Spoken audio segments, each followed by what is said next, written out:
हम लोग पढ़ रहे हैं सॉल्युबिलिटी एंड सॉल्युबिलिटी प्रोडक्ट। उसमें एक और क्वेश्चन से समझते हैं। ए solution contains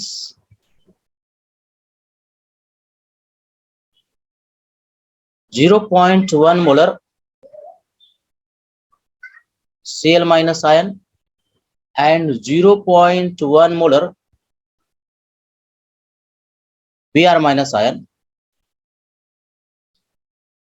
Ag plus ion is slowly added to it, which ion will start precipitating first?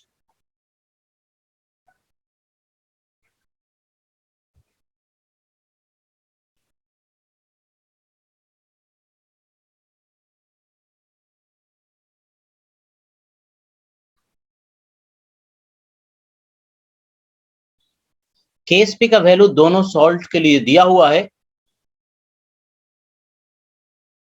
AgCl के लिए Ksp का value 10 to the power minus 10 और Ksp AgBr के लिए दिया हुआ है 10 to the power minus 12। तो देखो इस बार इस सॉल्यूशन में दो आयन है, एक Cl माइनस और दूसरा Br माइनस, और Ag प्लस स्लोली उसमें ऐड किया जा रहा है धीरे धीरे। तो दो प्रेसिपिटेट बन सकता है, एक तो AgCl का और दूसरा AgBr का।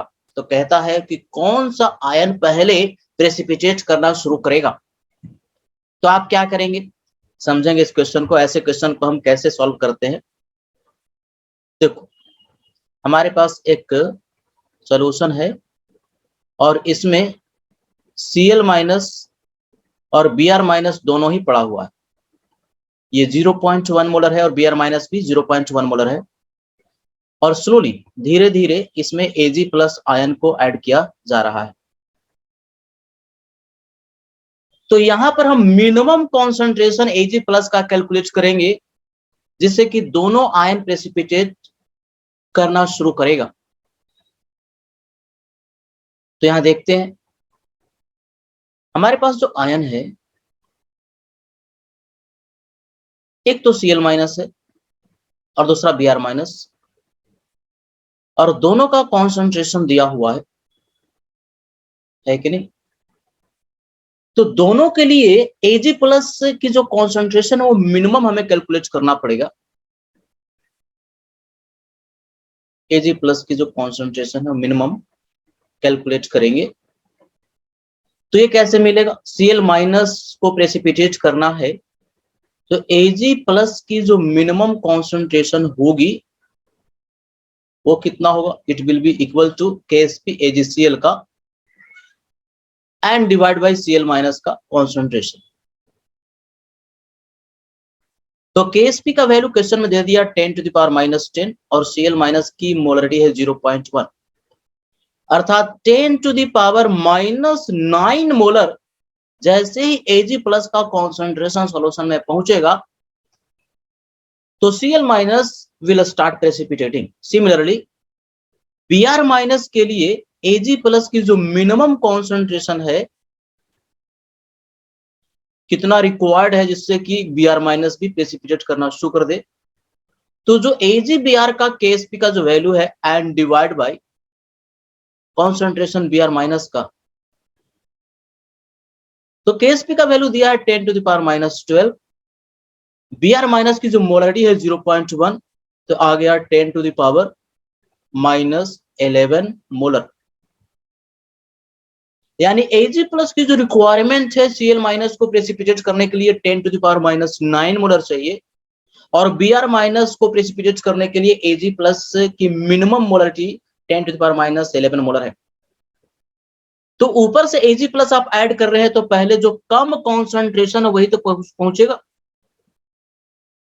तो सॉल्यूशन में Ag प्लस की कॉन्सेंट्रेशन पहले कम वाला पहुंचेगा, तो ये वैल्यू कम है,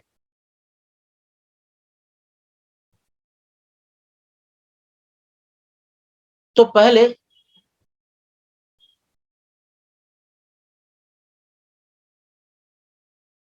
कम वाला कॉन्सेंट्रेशन पहुंचेगा। सीधी सी बात है यार, एक मुन्ना है और उसमें रोज 5 रुपए जमा कर रहे हो, तो पहले 20 रुपया जमा होगा कि 100 रुपया जमा होगा? पहले 20 रुपया जमा होगा, फिर 100 रुपया जमा होगा। यानी Ag प्लस ऐड कर रहे हो तो पहले कम जो मोलरिटी है पहले वो पहुंचेगी, और जैसे ही 10⁻11 मोलर पहुंचा कि Br माइनस का प्रेसिपिटेशन होना शुरू हो जाएगा। Cl माइनस को प्रेसिपिटेट करने के लिए Ag प्लस की जो मिनिमम मोलरिटी है 10⁻9 मोलर की रिक्वायरमेंट है, जो कि बाद में पहुंचेगा। तो ऑब्वियस ही बात है, इसलिए हम कह सकते हैं कि Br माइनस का प्रेसिपिटेशन पहले स्टार्ट होगा। Br minus will start precipitating first,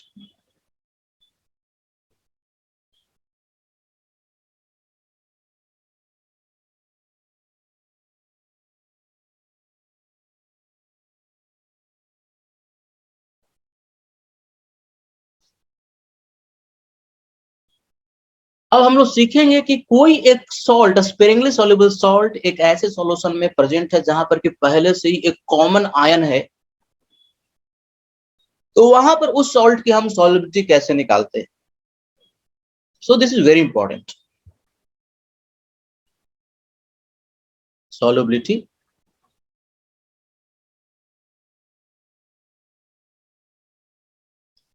of A salt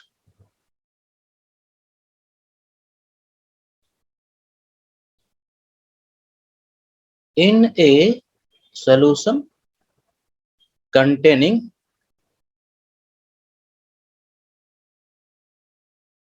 common ion, और ये जो कॉमन आयन सॉल्ट का आएगा, ये आएगा from strong electrolyte,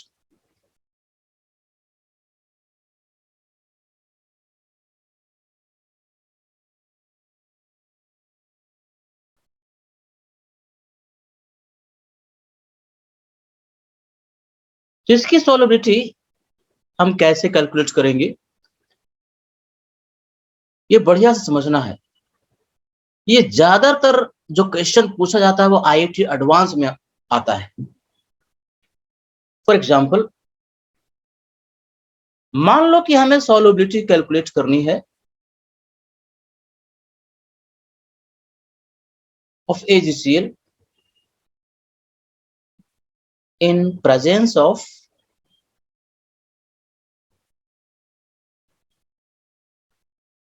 0.1 molar AgNO3। तो देखो, ये जो AgNO3 है एक स्ट्रॉन्ग इलेक्ट्रोलाइट है जो कि 100% टूट जाएगा और कन्वर्ट हो जाएगा Ag प्लस में और नाइट्रेट आयन में। इसी सॉल्यूशन में AgCl भी पड़ा हुआ है, तो AgNO3 0.1 था, तो Ag प्लस यहां से 0.1 आ जाएगा, नाइट्रेट आयन भी 0.1 आ जाएगा, लेकिन हमें नाइट्रेट आयन की रिक्वायरमेंट नहीं है। AgCl जो स्पेरिंगली सॉल्युबल सॉल्ट है, ये बहुत कम घुलेगा और जो घुल जाएगा वो टूटेगा Ag प्लस और Cl माइनस में।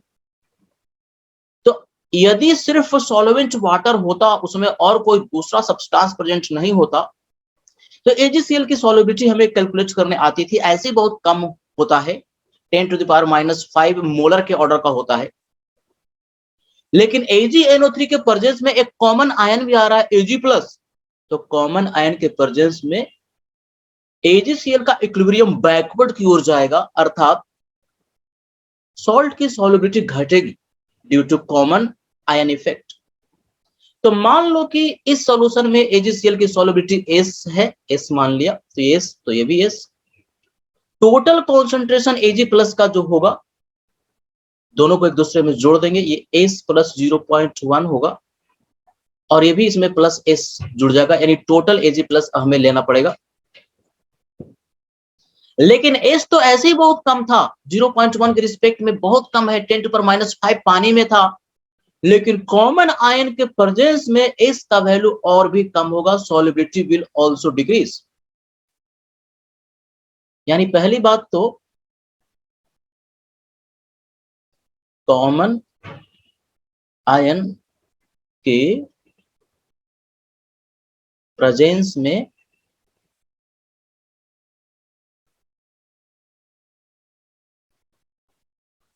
सॉल्ट की, जो कि AgCl सॉल्ट है, सॉल्युबिलिटी डिक्रीज करेगी।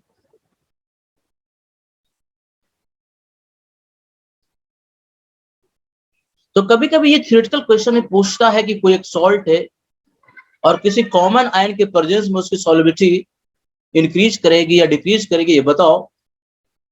तो कॉमन आयन के प्रेजेंस में इक्विलिब्रियम बैकवर्ड जाने की वजह से सॉल्युबिलिटी डिक्रीज करेगी, याद रख लेना।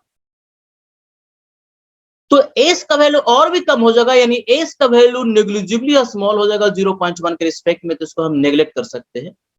S will be neglected with respect to 0.1, यानी ये वैल्यू अप्रोक्सीमेटली 0.1 हो जाएगा और ये वैल्यू भी 0.1 हो गया। 0.1 के रिस्पेक्ट में एस नेग्लेक्ट हो गया। यानी ऐसे कहो कि जो भी Ag प्लस आ रहा है वो स्ट्रॉन्ग इलेक्ट्रोलाइट से ही आ रहा है, स्प्रिंगली सॉल्युबल सॉल्ट से ना के बराबर आ रहा है। अब ये बात उठती है कि हम पहचानेंगे कैसे कि ये स्प्रिंगली सॉल्युबल सॉल्ट है और वो स्ट्रॉन्ग इलेक्ट्रोलाइट है। स्ट्रॉन्ग इलेक्ट्रोलाइट का सिर्फ मोलारिटी दिया हुआ रहेगा, उसकी सॉल्युबिलिटी की बात नहीं करेगा। लेकिन जिसकी सॉल्युबिलिटी पूछे, जिसका Ksp का वैल्यू दिया हुआ है, इसका मतलब है कि वो सॉल्ट स्प्रिंगली सॉल्युबल सॉल्ट है। अब Ksp तुम्हें लिखने आता है, कैसे लिखते हो? तो कॉन्सेंट्रेशन Ag प्लस का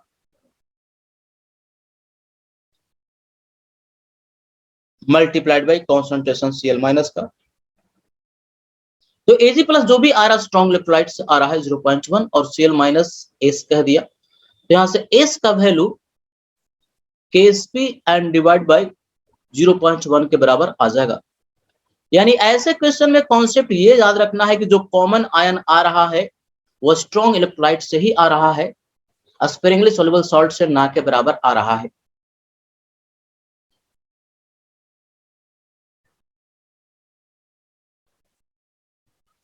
इसको हम लोग न्यूमेरिकल से समझते हैं। कैलकुलेट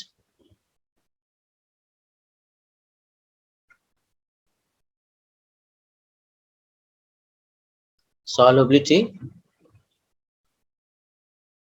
of Ag2CrO4, जिसका कि Ksp का वैल्यू क्वेश्चन में दे दिया, से it equal to 10 to the power -18 in presence of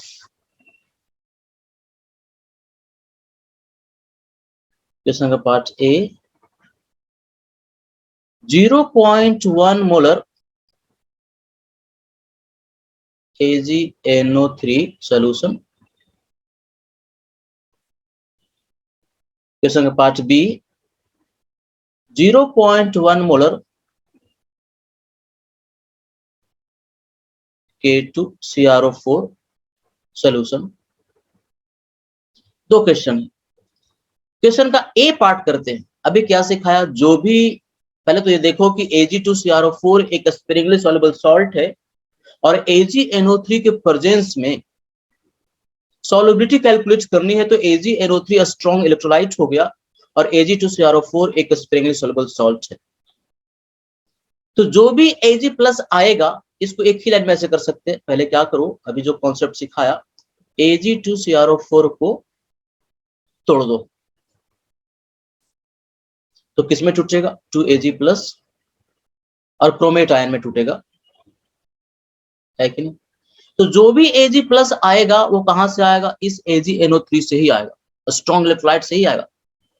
यानी अगर ये S है तो ये कितना होता? 2S पानी में, लेकिन Ag प्लस AgNO3 से भी आएगा तो कितना ऐड करोगे 0.1। लेकिन इस 2s को हम क्या करेंगे, नेग्लेक्ट कर देंगे। ध्यान रखना है 0.1 जो लिखा वो AgNO3 से आ रहा है, यानी Ag प्लस का कॉन्सेंट्रेशन अप्रोक्सीमेटली 0.1 हुआ, जो कि स्ट्रॉन्ग इलेक्ट्रोलाइट AgNO3 से आ रहा है। और हम लिख सकते हैं KSP का वैल्यू Ag2CrO4 के लिए Ag प्लस की जो मोलरिटी है उसका पावर 2, स्टोइकियोमेट्रिक कोएफिशिएंट 2 है, और क्रोमेट आयन की मोलरिटी जो कि S है। तो KSP का वैल्यू आपको पता है 10⁻⁻18। Ag प्लस 0.1 जो भी आ रहा है वो स्ट्रॉन्ग इलेक्ट्रोलाइट AgNO3 से ही आ रहा है। क्रोमेट आयन S मान लिया, तो यहां से S का वैल्यू आप कैलकुलेट कर सकते हैं, याद आएगा 10⁻⁻16 मोलर या मोल पर लीटर, यही सॉल्युबिलिटी हो गई।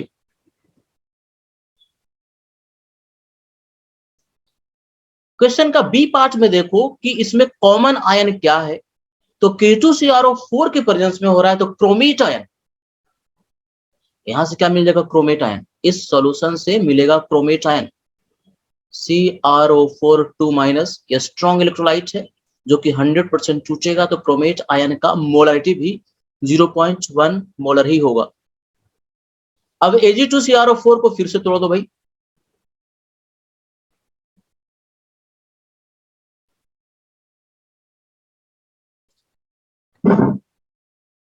किसमें चूचेगा, तो 2Ag plus and chromate ion में डिसोसिएट कर गया। तो जैसे लेते थे ये 2s हो गया और ये s हो गया, लेकिन ये chromate ion strong electrolyte K2CrO4 से भी आएगा 0.1, जो कि इस s को निग्लेक्ट कर देंगे तो ये अप्रोक्सीमेटली हो जाएगा 0.1। तो फिर से इसका KSP का वैल्यू लिखते हैं। Ag प्लस की जो मोलरिटी है जो कि 2s है, इसका power 2 and multiplied by chromate ion 0.1।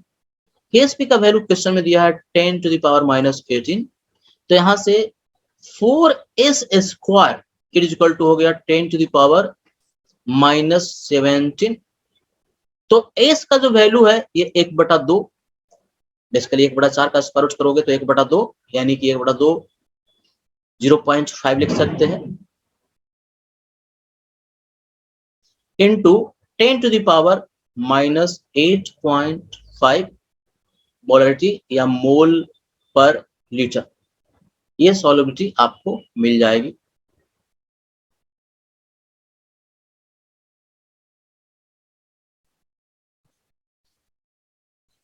एक सॉल्युबिलिटी होता है साइमल्टेनियस सॉल्युबिलिटी।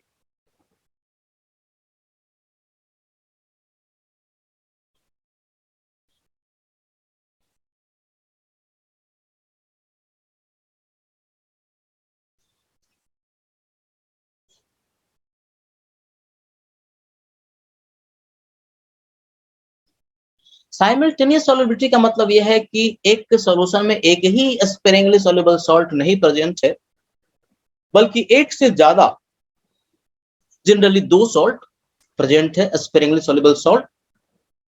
तो एक दूसरे के प्रेजेंस में जो आप सॉल्युबिलिटी कैलकुलेट करेंगे उसको बोलते हैं साइमल्टेनियस सॉल्युबिलिटी। जैसे फॉर एग्जांपल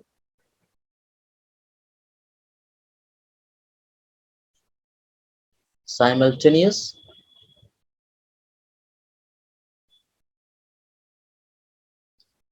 solubility of